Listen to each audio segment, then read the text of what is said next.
Ka ọ dị, Gọvanọ Anambra Steeti bụ Ọkammụta Chukwuma Soludo akọwago iwu akwamozu Anambra Steeti nke afọ 2019 dịka ụzọ kachasị mma a ga-eji wee chịkọba enyemozu na akwamozu kwesịrị ekwesị.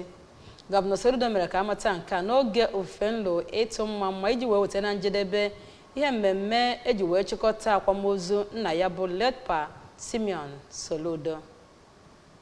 Jamisa bụ nke a chụrụ n'ụlọ ụka St. Teresa nke dị n'Isuọfịa okpuru ọchịchị Agwala. Gọvanọ Soludo kwuru na ezigbo ihe mmadụ nwere ike imere ibe ya bụ inye ezigbo ndụ mgbe ọ ka dị ndụ karịa inye ya ezigbo enyemozu ma ọ bụ na ọ nwụrụ, ma kọwaa na ezinụlọ ya kabara nnọọ arụ wee nye nna ha nwụrụ anwụ ezigbo ndụ mgbe ọ dị ndụ.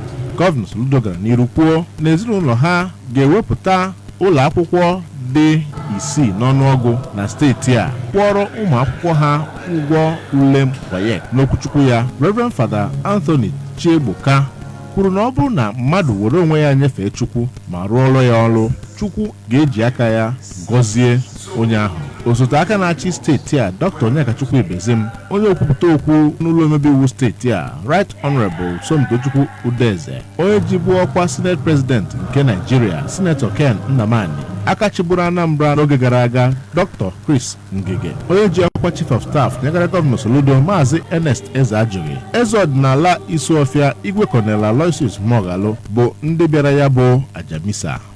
Ejike Abana maka akụkọ ụwa ABS.